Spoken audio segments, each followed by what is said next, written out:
안녕하십니까. 한림부동산TV 홍태성입니다. 박진수입니다.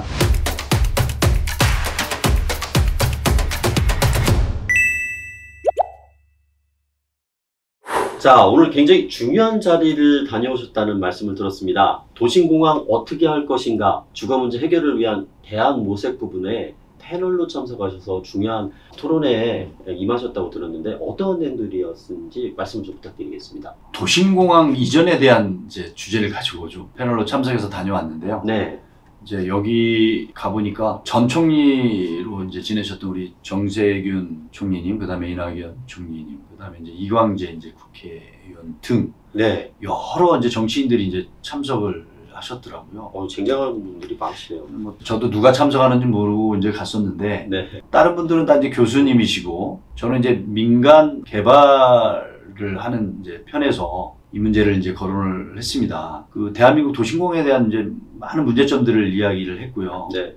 그리고 이제 저희는 성남공항을 이전을 하면 어떤 식으로 이제 개발하면 좋겠느냐에 대해서 마스터 플랜을 가지고 이제 이야기를 했던 시간이었습니다. 서울공항을 이전을 전제로 해서 기획을 잡고 말씀을 하셨군요. 그렇죠. 네. 네. 그래서 이제 그날 토론을 이제 하던 중에 이제 느낀 게 성남 비행장이 이제 그 전서부터도 네. 이전에 대한 이제 문제가 많이 있었지 않습니까? 이슈로 많이 나왔었습니다. 네, 군사적인 이제 측면, 서울공항이 또 대통령 외국 순방이나 네. 이제 이럴 때 쓰는 이제 또 공항이기도 하고 여러 가지 중요한 역할을 하는 공항이라 이제 이것이 이제 이전을 한다는 전제에서 저희는 이제 만들어 봤는데 굉장히 많은 어려움이 있고 난관이 있을 것이다라는 생각을 네. 하는 시간이기도 했습니다. 예. 그렇지만 정책으로 이제 만들어진다라고 하면 우리 민간 이제 개발하시는 분들은 분명히 개발을 하는 중요한 요충지로서 네. 굉장히 좋은 자리이다라고 이제 판단이 들었고요. 그 이유는 우리가 이제 개발제한구역이나 태릉 골프장 같은데 지금 네. 이런 것을 개발하는 것보다는 서울공항은 이미 대지 정리나 이런 것들이 다 되어 있기 때문에 그러니까 인프라가 잘 되어 있다는 거죠. 그렇죠. 주변 도로나 네. 이런 것들이 잘 되어 있기 때문에 빠른 시간 안에 개발을 할 수 있다라는 토지이고요. 네. 그리고 이제 소유는 이제 국방부 토지이기 때문에 토지를 매입하는 데 시간도 짧을 것이고. 네, 상당히 단축되겠습니다. 그리고 후에 말씀드리겠지만 이제 교통의 요충지이기도 하고요. 그리고 송파와 문정, 강남, 판교 이것을 연계해서 지원을 할 수 있는 네. 아주 중요한 요충지이기도 합니다. 그래서 한번 그날 이제 워낙 시간도 없고 네. 준비해간 자료를 이제 다 발표를 제대로 못한 것 같아서 오늘 이 자리를 빌어서 한번 만들어놨던 자료니까 이랬으면 좋겠다라는 생각을 가지고 제가 한번 설명을 좀 드려볼게요. 그 전에 저희가 그날의 토론회에 대한 영상을 준비했습니다. 영상 잠깐 보고 얘기를 계속 이어나가도록 하겠습니다.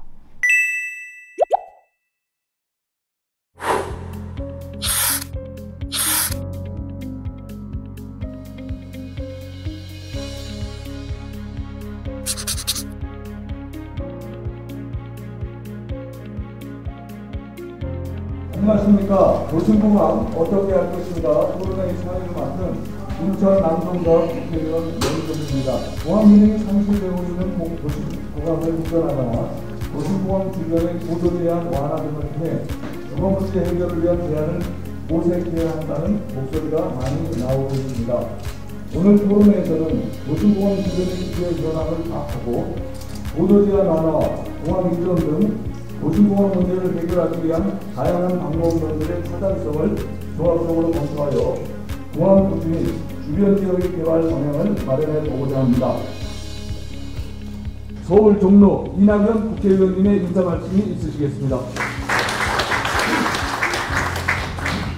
이광재입니다. 토론을 맡아주실 분들을 소개해 드리겠습니다. 신성한 항공우주정책 연구소장님 모셨습니다. 김세용 고려대학교 교수님 모셨습니다.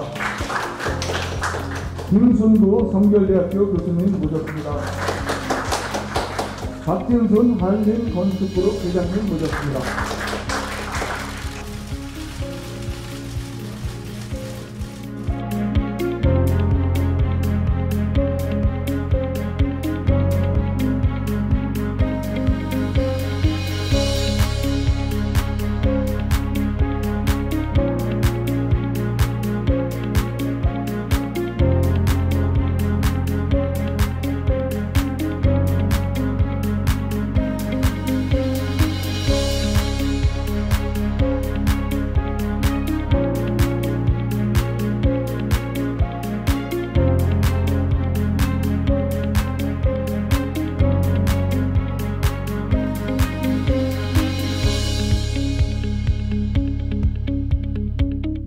박진순입니다. 예, 저는 30년 동안 민간 쪽에서 설계와 개발 쪽의 일을 해온 사람이고요. 그리고 오늘 이런 자리에서 대한민국의 어떤 큰 획을 긋는 대표를 하게 돼서 정말 가슴 떨리는 자리입니다. 저는 이제 민간인으로서 앞에서 이러한 것들이 만들어진다면 어떻게 그러면 서울공항을 만들 것인가에 대한 마지막 미션을 제가 발표를 하게 됐습니다. 현재 가장 이슈가 되고 있는 우리 대한민국의 이슈가 되고 있는 주택 문제. 첫 번째로는 기존의 인프라가 깔려있는 대한민국 수도 서울의 구도심, 특히 강북 지역을 제대로 완화해서 주택 공급을 촉진시키는 것이 가장 합리적인 방법이라고 저는 생각을 하고 있는데, 그러한 위치로서 지금 서울공항이 만약에 개발이 된다 그러면 집값, 그 다음에 청소년 문제, 우리 청년들, 이런 신혼부부에 대한 주택 문제가 해결이 될 거라고 판단이 되는 위치입니다. 신혼부부를 위한 공공주택 공급, 그 다음에 신혼부부와 연계된 교육 인프라 구축, 교육과 기타 문화와 그 다음에 아이들을 돌볼 수 있는 돌봄 시스템, 인도, 직주 근접해서 우리가 인도 함께 아우를 수 있는 그러한 조직을 이곳에 담을 수 있다고 판단합니다. 또한 메디컬 서비스, 그 다음에 스타트업, 스몰 오피스 인프라 구축, 이런 걸 통해서 우리 청년과 신혼부부들에게 양질의 주택을 공급을 할 수 있는 그러한 입지라고 생각을 합니다.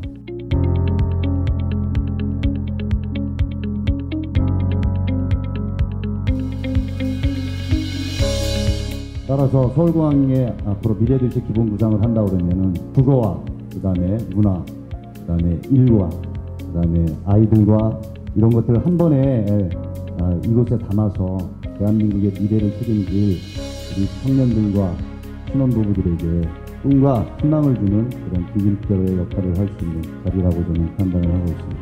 우리 공항이 개발이 됐을 때는 약 한 2만 가구의 가구가 증가하는 자리가 될 것이라고 판단되어 있습니다. 노란색이 2종이고요. 빨간색이 상업지역이고, 2종 일반 주거지역의 층수들이 높이가 완화가 되면 약 한 3만 6천 가구의 가구수가 증가되지 않겠느냐라는 판단을 해봅니다.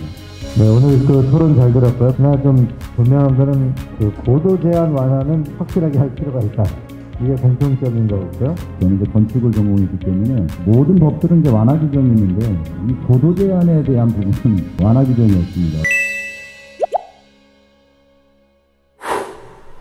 예. 앞서서도 여러분께서 말씀을 나누셨고 실질적으로 하시는 일들을 반영해서 현실적인 대안을 제시를 하셨었던 것 같습니다.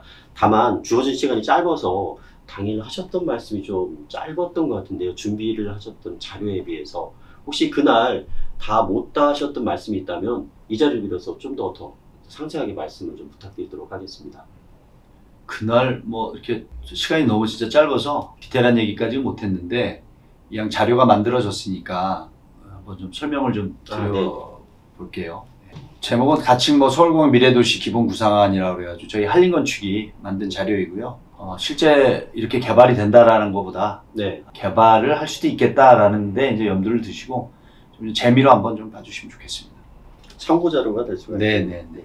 서울공항이 약 120만 평 정도 되고요. 그날 이제 제가 말씀드렸던 전제의 조건이 주택 공급을 부족에 대한 부분을 해소를 하는 것이 가장 좋은 위치는 지금 강북의 구도심을 개발할 수 있도록 완화를 해서 주택을 보급하는 것이 가장 적합하고 빠른 방법이다 라고 제가 한번 전제 조건으로 좀 말씀드렸었고요. 그렇지 않고 새로운 부지를 찾는다라고 하면 3기 신도시처럼 새로운 부지를 찾아서 개발하기보다는 우리 서울공항이 굉장히 좋은 위치이다. 그리고 그러한 조건을 가졌다 라고 이제 말씀을 드렸습니다. 특히 시간적인 면에서 많은 세이브가 되겠습니다. 그렇죠. 이제 토지를 매입하고 보상하는 뭐 그런 시간들이 줄어들 수 있고요. 왜냐하면 지금 국방부 땅이기 때문에. 그리고 이제 전제 조건이 임대주택을 공급을 한다라고 그러면 그냥 지으면 되는 거니까, 그죠? 그리고 이제 주택 공급을 많이 늘리겠다 그러면 민간 분양주택을 많이 늘리면 되는 거고. 이 서울공항 이전 부지가 전제를 한 것은 주택 공급 부족에 대한 부분을 빠른 시간 안에 해결할 수 있다. 수도권 집값 상승, 공급 많이 하면 잡을 수 있다. 그 다음에 여기에 신혼부부들에 대한 입주에 대한 자격을 많이 열어주면 인구나 출산율도 증대시키는데 일조를 할 수 있겠다. 이러한 전제 조건으로 서울공항 부지를 한번 바라봤습니다. 그래서 소비들을 많이 넣으셨습니다. 그렇죠. 그래서 뭐 for and, for EU, for region 세 가지의 이야기인데요. 토지는 정부 거니까 임대주택을 질 수도 있고 민간 임대를 줄 수도 있고 네. 대신 이 땅을 개발할 때 민간인이 참여를 해서 민간 주도형의 어떤 임대주택을 짓더라도 민간 주도형, 민간이 주도형으로 끌고 가는 게 좋겠다라는 생각이 듭니다. 왜냐하면 공공이 주도하는 그 프로젝트들을 보면 퀄리티 문제나 네. 아니면 이제 시간에 대한 문제가 굉장히 좀 민간이 개발하는 건 하고는 좀 차원이 틀립니다. 네. 그래서 민간인들은 빠른 시간 내에 빠른 공급을 해야 되고 그래서 자금의 흐름이나 이런 것들이 빨리 돌아가야만 이익률이나 이런 것들이 증대가 되고요. 그 다음에 퀄리티가 떨어지면 분양이나 임대나 이런 게 이제 잘 안 되니까 퀄리티한 부분도 책임을 질 수가 있고, 그죠? 그거에 대한 하자나 기타 등등 이런 것들도 끝까지 책임을 져야 되기 때문에 민간 주도형의 어떤 개발이 좀 됐으면 좋겠다라는 거고요. 그래서 이 부지는 임대를 한다거나 신혼부부들한테 주거 공급을 한다거나 주변 지역에 이제 연계를 발전을 하는 중요한 위치다. 네. 다음 한번 보시겠습니다. 네. 강남, 송파, 문정, 송파, 위례, 성남, 구도심, 판교, 분당의 딱 가운데요. 핵이에요, 핵. 정말 핵이네요. 예. 브릿지야, 브릿지 완전히. 네. 그래서 여기에 뭐 송파, 문정의 업무타운이 부족하다. 내지는 배드타운의 역할을 할 수 있고요. 또 강남으로 출퇴근하는 사람들, 판교로 출퇴근하는 사람들의 배드타운도 역할을 할 수 있고 네. 또 스마트 기업들을 유치도 할 수 있고 굉장히 아주 최적의 여건을 갖춘 지리적인 여건을 가지고 있다라고 보시면 될 것 같고요. 그래서 아까 신혼부부를 위한 공공주택 보급도 할 수 있고 신혼부와 연계된 교육 인프라 구축. 네. 여기 보시면 요새 뭐 보육에 대한 부분들이 굉장히 중요하잖아요. 요새 그 젊은 우리 2030, 3040 이런 분들이 일가구 일자녀니까 네. 굉장히 많은 할애를 하고 있습니다. 그래서 교육 시스템, 문화 시스템, 어린이 놀이에 대한 어떤 엔터테인먼트 시스템 이런 것들을 좀 선진의 어떤 기법으로 활용을 했으면 좋겠다라는 거고요. 의료 서비스도 중요하지 않습니까? 이런 것도 넣고. 그 다음에 스타트업 스몰 오피스 인프라 구축. 요새 코로나 시대에 재택근무 많이 했잖아요. 특히 아마 판교의 IT 기업들은 거의 한 2분의 1은 자택, 2분의 1 내근 뭐 이런 식으로 순환 근무를 했던 걸로 이제 알고 있습니다. 네. 그런 것들 유치하고요. 그리고 뭐 공공주택 공급. 그런데 이제 어제는 주택 문제 해결을 하기 위한 이제 정부 차원에서 임대주택 얘기를 많이 하고 있는데 사실은 우리 2030이나 뭐 3040 아니면 생애 처음에 주택을 구입하고자 하는 사람들은 뭐 임대주택 살고 싶어 하진 않지 않습니까? 내 집 마련. 내 집 마련하는 거죠. 그래서 이게 토지비를 싸게 책정을 할 수 있으니까 주택을 공급을 할 때 좀 싼 가격으로 공급을 했으면 좋겠다라는 게 이제 저희의 바람이고요. 네. 그래서 주거존을 양 옆으로 나눴습니다. 그래서 판교 쪽하고 문정, 송파 쪽으로 네. 이제 나눴고 가운데는 그럼 뭐냐 보시면 교육, 문화, 의료, 인프라 시설 아까 말씀드린 그러한 것들을 에듀존이라 그래가지고 우리가 한쪽에다 넣었고요. 그리고 보시면 이제 스몰 오피스, 창업, 스타트업하는 창업 오피스나 스몰 오피스 뭐 이런 존을 한쪽에다 좀 넣었고요. 그리고 이게 보시면 이제 아까 교통의 요충지라고 제가 한번 말씀을 드렸는데 마침 GTX A 노선이 이 부지 옆으로 지나갑니다. 네, 그러네요. 이게 이제 수원서부터 삼성 통해 가지고 강북으로 넘어가서 창동을 거쳐서 옥정까지 넘어가는 의정부 지나서 옥정까지 넘어가는 라인인데 제가 봤을 때 보통 신도시도를 만들게 되면 철도를 끌고 온가 지하철이나 이런 교통을 끌고 오느라고 이제 많은 돈을 투자를 하게 되는데 여기는 그냥 역사만 만들면 될 것 같아요. 그야말로 갖춰져 있습니다. 네, 교통의 요충지로서의 굉장히 확실하네요. 확실한 교통의 요충입니다. 그래서 이렇게 보시면 이게 마스터 플랜인데요. 남부 송파 쪽하고 이쪽 판교 쪽하고 좌우로 나눠서 주택존으로 좀 들어가고요. 가운데는 센트럴 파크 들어가고요. 우측에 이렇게 보시면 하천이 하나 흐르고 있죠? 예, 탄천이 있습니다. 이게 이제 탄천입니다. 그래서 굉장히 수질 관리가 잘 돼 있고 인공 저수지로 만드는 게 아니라 순환형 서큘레이션의 어떤 센트럴 파크로 만들어주면 굉장히 좋은 환경으로 구축할 것 같습니다. 송도에 만들어져 있는 그 센트럴 파크 같은 경우가 송도에서는 굉장히 핫한 플레이스거든요. 아침 저녁으로 운동을 하시는 분들, 산책하시는 분들 굉장히 좋아하는 장소입니다. 그래서 그야말로 숨쉬는 공간이 되겠네요. 그렇죠. 그래서 이제 이런 공간을 자연스럽게 끌어들일 수 있게끔 할 수 있는 자연의 여건도 갖추고 있습니다. 그래서 이제 3번 같은 경우에는 아까 말씀드렸듯이 교육, 의료, 문화 시설을 좀 넣을 수 있고요. 그 다음에 4번 같은 경우에는 이제 스타트 기업, 오피스, 아니면 첨단 업무 시설을 존을 넣어서 넣을 수 있고요. 그 다음에 이제 5번 같은 경우에도 주택존으로 네. 해서 이제 남북으로 이렇게 넣을 수 있고. 그래서 이제 이러한 이제 마스터 플랜인데 저희가 이렇게 봤을 때는 뭐 이게 맞다고 하는데 이제 실적으로 개발을 하다 보면 이런 존들이 이제 판교 쪽에서의 어떤 테크노 파트 쪽이 필요하다 그러면 뭐 남쪽으로 테크노 IT 오피스 존이 들어갈 수도 있겠죠. 이제. 네네. 그렇지만 이제 이렇게 해서 중간에 넣게 되면 주택존에서 공공의 어떤 퍼블릭 존으로 접근하는 방법이 동선이 짧아지기 때문에 도보로도 이용할 수 있기 때문에 이제 저희는 이게 합리적이라고 해서 이렇게 이제 만들어 봤습니다. 자, 그러면 이제 공항이 이전함으로써 부지가 서울공항이 과연 주택이 얼마나 이제 공급이 될 것이냐. 핵심이 나왔네요. 예, 한번 따져봤습니다. 우리가 계산을 해봤는데 이제 요거에 이제 근거가 되는 추정치는 지금 3기 신도시를 좀 기준을 해서 네네. 헥타르당 평균 한 45에서 한 50% 사이, 약 한 네. 47호 정도가 이제 보급이 됩니다. 네. 그래서 이제 전체 이게 120만 평이고요. 그래서 이게 계산을 해보니까 헥타르당 47호로 계산했을 때 약 19,000호 정도가 이제 보급이 되고요. 네. 인구는 약 한 4만 6천 명 정도가 들어오는 타운이 되도 됩니다. 많은 수가 커버가 되겠는데. 네. 그래서 이게 이제 오피스나 기타 등등 뭐가 들어오냐에 따라서 이제 변동은 있겠지만 네. 주택의 어떤 유동의 인구로 봐서는 이 정도로 이제 예상이 되는 미니 신도시가 되겠습니다. 인접한 인근 지역도 역시 마찬가지로 그렇죠. 어떤 혜택들이 있겠죠. 예. 다음 그림에서 한번 제가 설명을 좀 드리도록 하겠습니다. 이게 이제 그렇다면 여태까지 공항이 있음으로 인해서 고도 제한으로 굉장히 이제 재산상의 이제 어떤 피해의식을 가지고 있는 이제 인근 주변이 아니겠습니까, 지금? 네.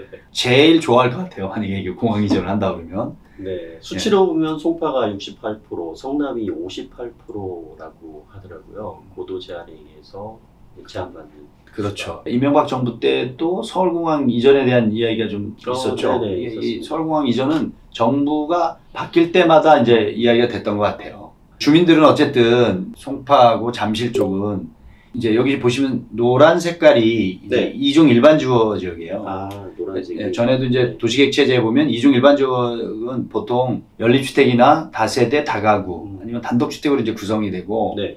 용적률은 이제 200% 200%. 이하이죠. 그래서 보통 이제 4층 이하에 이제 건축물이 들어서는데 이게 만약에 해제가 된다라고 하고 그동안 억눌려져 있던 도시계획 체제가 종상향을 통해서 높이도 완화가 된다라고 하면 아마 많은 주택의 보급이 이제 될 거라고 봅니다. 아, 네. 그래서 약 그걸 계산을 좀 계략적으로 좀 해보니까 한 3만 6천 가구의 가구 수가 증가하는 추정치가 나오더라고요. 상당합니다. 네. 네. 그래서 공항 하나가 움직여진다고 가정을 하니까 네. 주택 보급률이 이 정도의 보급률이 나오더라고요. 해당지와 인근지를 다 합치면 근 5만 호 이상입니다. 그렇죠. 네. 그래서 지금 서울시에 그 전에 이제 한번 평균 1년에 보급되는 주택 수가요. 약 한 3만 가구 정도예요. 서울시 전체를 놓고 보더라도. 그러니까 이게 공항 하나가 이전됨으로써 1년에 주택 네. 공급되는 양이 인근 엄청난 주변에도 네, 줍니다. 들어서는 거죠. 그리고 공항 자체에서도 19,000 네, 가구에다 19,000원. 증대가 되니까 뭐 한 번에 다 공급이 되지는 않겠지만 짧은 시간 안에 네. 이제 공급이 되리라. 왜냐하면 이제 모든 게 준비가 되어 있기 때문에 개발만 하면 되는 거예요. 그렇죠. 예. 그래서 그런 이제 효과를 가지고 있는 핫한 지역이었습니다. 그래서 토론회에서 이야기했던 것들이 많은 과정을 거쳐야겠더라고요. 네. 특히 이제 환경 문제, 국가안보적인 문제, 공항이 하나 움직이게 되면 여러 가지 절차가 굉장히 복잡하니까 하루아침에 되지는 않겠지만 서울공항이 움직여진다라고 하면 우리 디벨로퍼나 우리 민간 차원에서 봤을 때 이만한 부동산의 파급 효과가 있다라는 것을 오늘 한번 설명을 좀 드려봤습니다. 네. 일단 주거 문제로 고민하시는 분들이 많은 도움을 받을 수 있을 것 같습니다. 희망적인 얘기긴 한데 공항 이전 문제에 대해서 서로들 고민을 하고 있고 이전 이후에 대한 계획에 대해서 많은 전문가들이 같이 설계를 하고 있으니 좋은 결과가 있지 않을까 싶습니다. 자, 오늘은 여기까지 할까요? 네, 오늘 수고하셨습니다. 수고하셨습니다. 감사합니다. 네.